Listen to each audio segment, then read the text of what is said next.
On YouTube, Belton here. I'm going to do a video today showing you guys how modifier weights work, how those affect the items that you craft, the items that you purchase, and how you can essentially inform your decision-making process in a very specifically quantified or codified way that'll let you know whether you are making net positive, net neutral, or net negative decision-making as it pertains to crafting. I know the classic saying is that crafting in PoE is kind of like pulling a reel on a slot machine, and to an extent, that's true. Obviously, there are wide elements of RNG that are involved with it, but the closest equivocation I could make would be there's a difference between walking into a casino and laying your money down on a roulette table and guessing, let's say, 35, right? The number 35, and being the casino itself. And there's a reason why the house always wins, and that is because it is a matter of mathematical certainty that the house will win over time, given the fact that every game that is in a casino has a net favorable outcome geared towards the house. That means that when you apply the law of large numbers, or to wit, when you extrapolate something over a large enough sample size, what might exist as poor RNG in a vacuum or in a single situation will be offset over the large amount of attempts that it occurs. Using the roulette table as an example, there are 38 possible options on a roulette board when it spins, and if you pick the correct number, you get paid out 35 to 1. That means that 3 out of 38 times, the house will win. It's the same thing with betting black, betting in thirds, or betting even and odd because of double zeros and the greens. And every other game in a casino works similarly. So while a casino engages in the art of gambling, as it were, there is a very distinct difference between being the gambler and being the house. And while that might not be appealing to some of you, it does mean that if you are to practice good habits and build good habits and understand how these decision-making processes work, over time, you will have net favorable outcomes. Sometimes there are very, very large discrepancies. As I just mentioned with the roulette table, it's 3 and 38.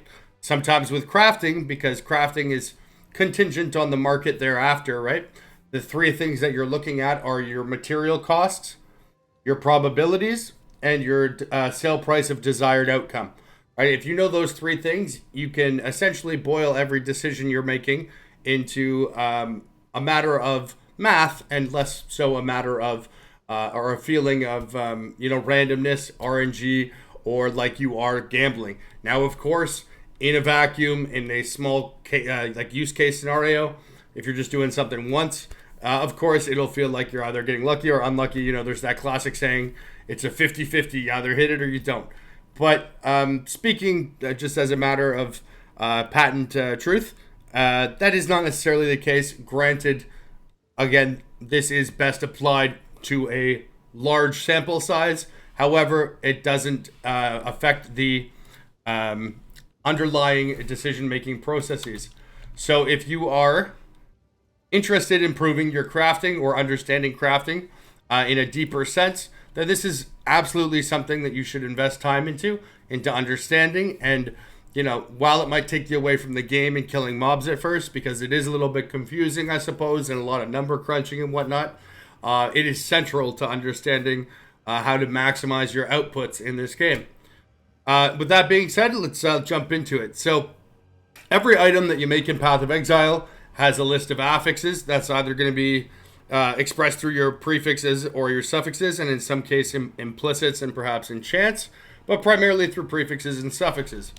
Unless it is a jewel, these items will have 3 prefixes and 3 suffixes, and those prefixes and suffixes will have varying degrees of strength based on whatever that item type is, right? So there are often prefixes or suffixes that are significantly seemingly weaker than the other ones, and that is reflected in their weighting.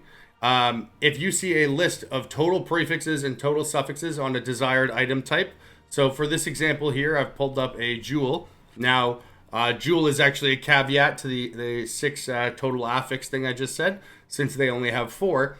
But you can see here that there are a total amount of 1, 2, 3, 4, 5, 6, 7, 8, 9, 10, 11, 12, 13, 14, 15, 16, 17, 18, 19, 20, 21 total prefixes that are possible on an emerald jewel.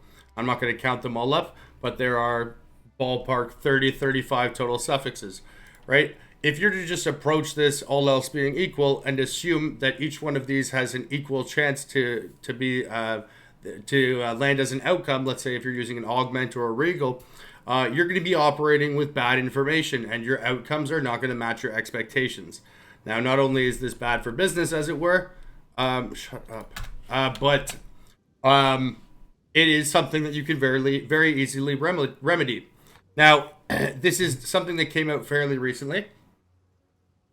In Path of Exile 1, this stuff was all data mined through the game, so they're able to rip it through the API and actually specifically quantify these things in hard values. It is worth noting that in Path of Exile 2, the data that is supporting what I'm about to discuss is empirically gathered.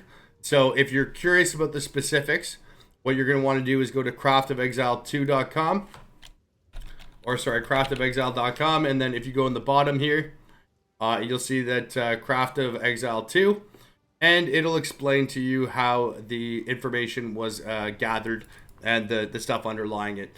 Now, it's not going to be 100% exact since it is not data mined. However, it is very, very close, and obviously the larger the sample size, the closer it will be. For the purposes of understanding crafting and informing your decision-making processes, though, I'm just going to speak to these numbers as if they are absolutely solid. However, do inform yourself and give this a read. The two websites that you probably are going to be consulting the most when you're crafting will be some mixture of Path of PoEDB or the Craft of Exile. PoEDB is the one you can see here, where it has a list of all the modifiers on the different item types, and it'll tell you what their tags are. So the affix tags being things like attack tag, life, lightning, caster, etc. These are particularly useful for essences. However, it also, and if you click them, it'll also tell you the item level and stuff like that. But the one thing it doesn't tell you are the weights. And that's why we're going to head over to Craft of Exile here. And as of, I think probably a week, maybe 10 days ago, it was fairly recently though, it hasn't been there the whole league. They have made it so that the weights have been gathered, again, empirically. So not 100% exact, but the best information that we can operate on. Now, using the same example that we had here, which was an emerald jewel, we can see that with the total list of affixes, it was 22 prefixes. I think I counted 21 previously. With 22 prefixes, there's a total weight of 11,650.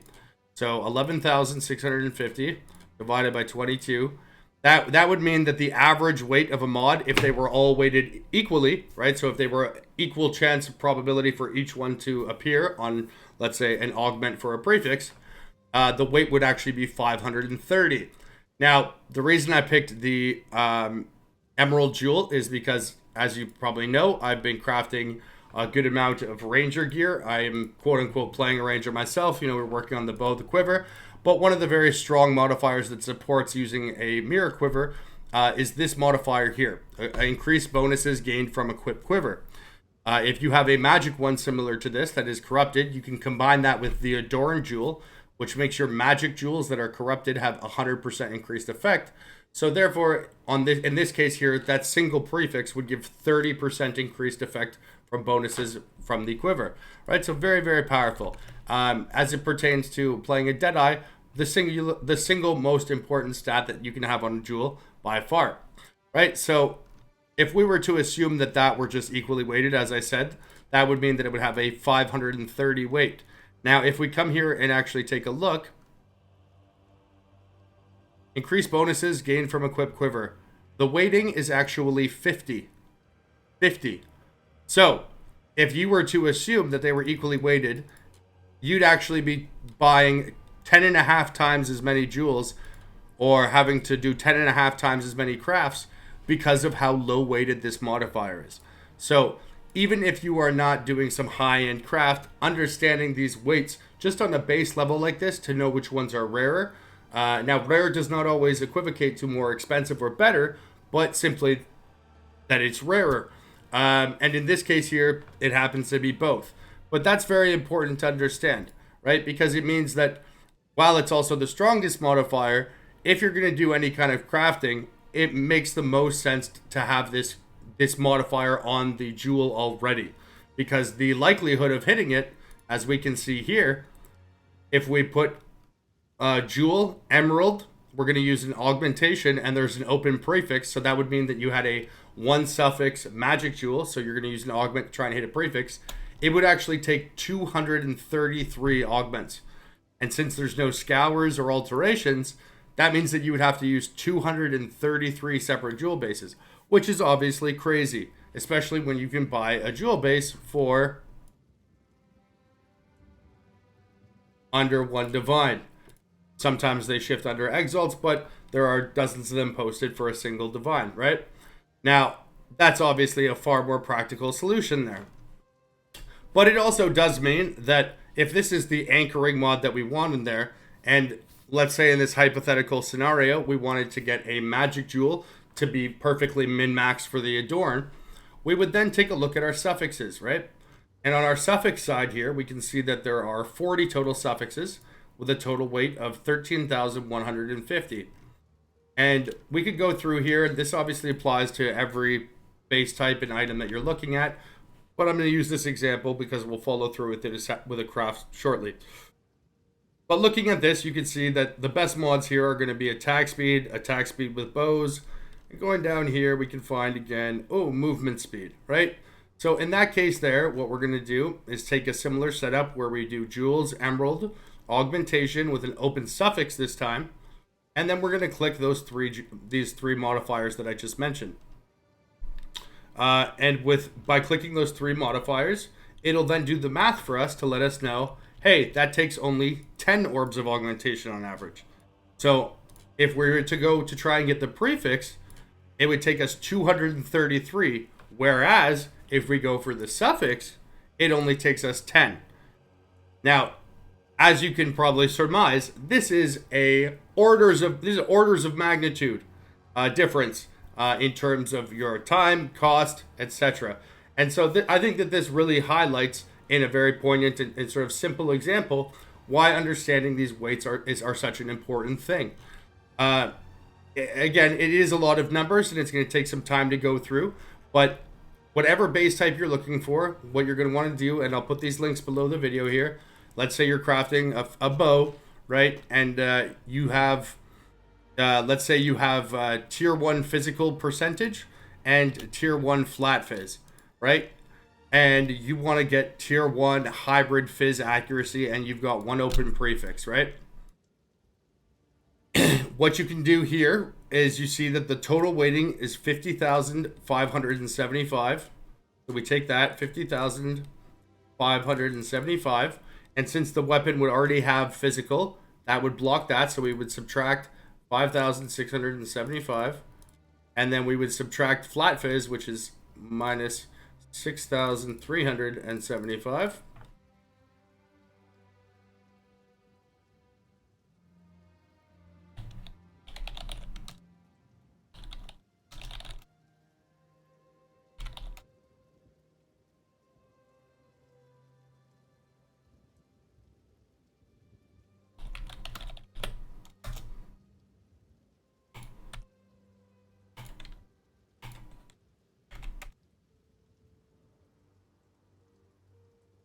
Is my head blocking this? I'm sorry, I know this is a YouTube video, but this is just...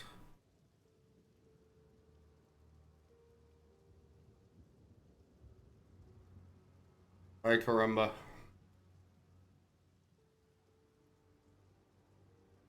We are about to die, salute you.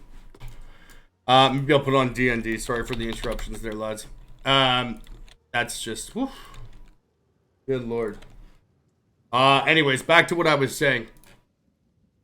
So in the case there, again, we've got the tier 1 fizz percentage and we've got the tier 1 flat fizz, this hypothetical, and we want to know what it would take to get the tier 1 fizz accuracy hybrid modifier. So we can see, since we already have the flat fizz and the fizz percentage, the total weight of the remaining pool of modifiers is 38,525. So then what we're going to do is click fizz accuracy here, and based on the tier, so if we want tier 1, we can click that and we see it's a 225 weighting.